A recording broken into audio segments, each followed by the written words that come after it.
Hello বন্ধুরা, আমি রিয়া। আমার নতুন একটা ব্লগে তোমাদের সবাইকে অনেক অনেক ওয়েলকাম। তো আজকে হচ্ছে গিয়ে শুক্রবার, আর এখন ঘড়িতে বাজে সন্ধে 7:30। দেখতেই পাচ্ছ একেবারে রেডি শেডি হয়ে তোমাদের সাথে ভিডিও শেয়ার করছি। আসলে এখন রোজ ভিডিও দেওয়া হয় না একদমই, কিন্তু ভাবলাম যে কিছু স্পেশাল দিনগুলোর ভিডিও তোমাদের সাথে শেয়ার করি, তাহলে এগুলো আমার ইউটিউব চ্যানেলেও থেকে যাবে, আর মাঝে মাঝে আমারও যদি দেখতে ইচ্ছা করে আমিও দিনটা দেখতে পারবো। যাই হোক, এখন রথের মেলা চলছে, প্রত্যেকের বাড়ির পাশেই কোথাও না কোথাও রথের মেলা হচ্ছে। তো আমাদের বাড়ির নৈহাটিতে এইটা হচ্ছে গিয়ে নৈহাটির রথ। তো নৈহাটিতে থেকে রথের মেলায় আসবো না, এটা হয় না। কারণ আমার বর প্রথমে বলছিল তুমি কি এখনও ছোটো আছো নাকি যে রথের মেলায় যাওয়ার জন্য এত ইসে। আমি ছোট নেই, কিন্তু ছেলে তো আছে। আর এদিকে দেখো রথের মেলায় ঢুকে পড়েছি। আর আমরা যে টাইমটা এসেছি রথের মেলা তখন বাজে প্রায় 8টা। এতটাই ভিড় ছিল যে কি বলবো। এটা জাস্ট ঢোকার সামনের দিকটা, ওই দিকটা জাস্ট হালকা একটু ভিড় ছিল বলে আমি ভিডিওগুলো করেছি। অনেক দোকান বসেছে জানো তো, মানে একটুখানি জায়গার মধ্যেই এই নৈহাটিতে না অনেক দোকান বসে। তোমরা কারা কারা নৈহাটির রথের মেলায় ঘুরেছো পারলে কমেন্টসে জানিও। আর এরপর যখন আরও ভেতর দিকে যাচ্ছি না, মানে ভিড়টা তখন আরও বাড়ছে। মানে তখন যে মোবাইলটা নিয়ে ক্যামেরাটা করব, মানে ভিডিওটা করব আর কি, সেটা সম্ভব হয়ে ওঠেনি। কারণ প্রচুর ঠেলা ধাক্কা শুরু হয়ে গেছে, মানে এত সরু চিপা জায়গার মধ্যে। আর এইদিকে দেখো, এইটা হচ্ছে গিয়ে রাধাকৃষ্ণ মন্দির। প্রথমে এইখানে উঠে ঠাকুরকে প্রণাম করে নিলাম। দেখো মাঝখানে জগন্নাথ ঠাকুরকে কি সুন্দর করে সাজিয়ে রেখেছে। এখানে না সন্ধেবেলাটা সারাক্ষণই নাম কীর্তন হয়।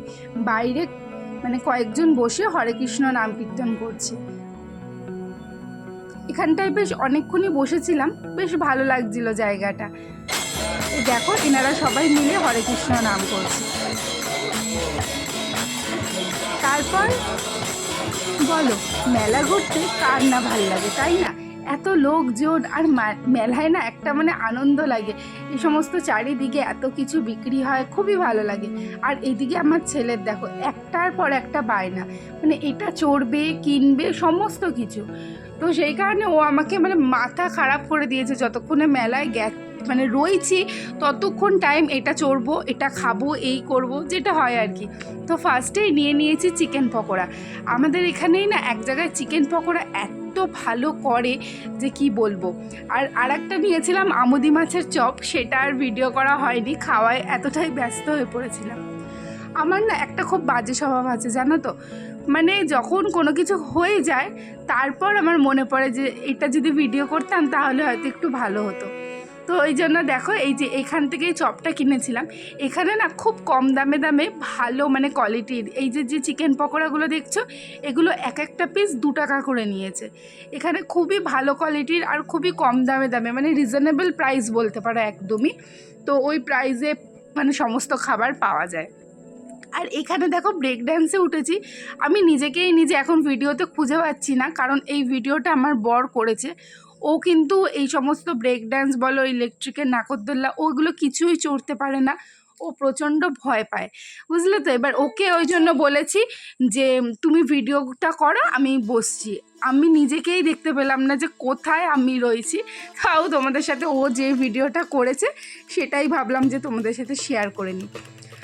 আর একটা জিনিস আজকে না আমি একটা মানে নতুন, মানে আমার কাছে সত্যিই নতুন, কারণ আমি এই জিনিসটা কোনোদিনও ট্রাই করিনি।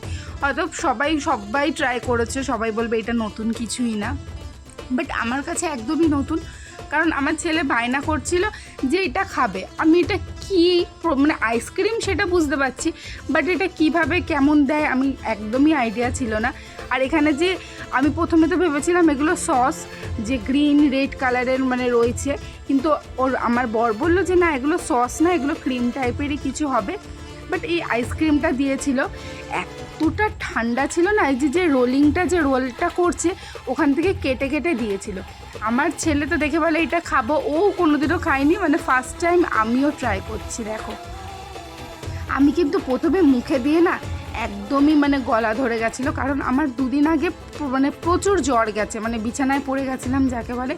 সেই জন্য আমি এবার কিন্তু ফুচকা খাইনি। দেখো তোমাদের সাথে ভিডিওতে কিন্তু শেয়ার করিনি, আমি ফুচকা খাইনি। তো ফার্স্টেই পকোড়া খেয়েছি, তারপরে এই আইসক্রিম আমি জাস্ট ওই 1 চামচই খেয়েছি, কারণ আমার প্রচণ্ড ঠান্ডা লাগছিল। 1 চামচ খেয়েই না আমার গলাটা যাকে বলে পুরো ধরে গেছে। তারপর মেলায় মোটামুটি অনেকক্ষণ ঘোরাঘুরি করে এইদিকে দেখো আমাদের এখানে পেটুক বলে একটা রেস্টুরেন্ট আছে, ওইখানে চলে এসেছিলাম।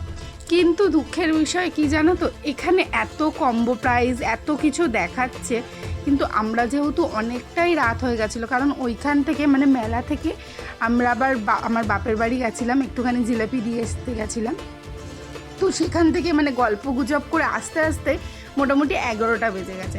এবার একটা রেস্টুরেন্টে দেখো 11টার সময় তো সমস্ত খাবার অ্যাভেলেবেল থাকবে না, সেটা স্বাভাবিক। তো সেই কারণে মানে মাটনটাও শেষ হয়ে গেছিলো। জাস্ট ওরা বললো যে চিকেন বিরিয়ানি আছে আর ফ্রাইড রাইস চিলি চিকেন আছে। তো আমাদের ফ্রাইড রাইস চিলি চিকেন খাওয়ার অতটা ইচ্ছা ছিল না, সেই কারণে চিকেন বিরিয়ানিটাই নিয়েছিলাম। আমি না চিকেন বিরিয়ানি একদমই খেতে পারি না, কিন্তু কি করব, অত রাত্রি হয়ে গেছে, তারপর অন্য জায়গায় অন্য দোকানে যাব, সেইখানেও ঠিক সেম হবে। আর এখানে বেশ এসির মধ্যে বসে খেতে বেশ ভালোই লাগছিল। আর এদিকে আমরা আর এখানে না আনলিমিটেড বিরিয়ানি দিচ্ছিল জানো তো, ওই জন্য আমি আর আমার বর 2 প্লেট নিয়েছি, ছেলেকে ওইখান থেকেই শেয়ার করে দিয়েছি। মানে বাচ্চাকে শেয়ার করা যাবে, কিন্তু বড়রা শেয়ার করা যাবে না।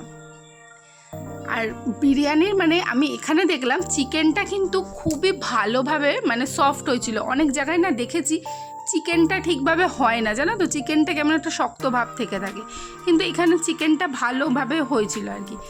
যাই হোক, 2024-এর রথের মেলার ব্লগটা তোমাদের সাথে শেয়ার করলাম। তোমাদের যদি এই ব্লগটা একটুও ভালো লেগে থাকে তো একটা লাইক কমেন্টস করে আমার চ্যানেলটাকে সাবস্ক্রাইব করে রেখো। আবার নতুন নতুন যে ভিডিওগুলো আমি আপলোড করব সেগুলো যেন সবার প্রথমে তোমাদের কাছে পৌঁছায়, সেই জন্যই কিন্তু সাবস্ক্রাইব করতে বলা। আর যদি আমার ভিডিওগুলো সত্যিই তোমাদের খুবই ভালো লেগে থাকে তো প্লিজ আবারও বলছি চ্যানেলটা সাবস্ক্রাইব করে দিও। টাটা।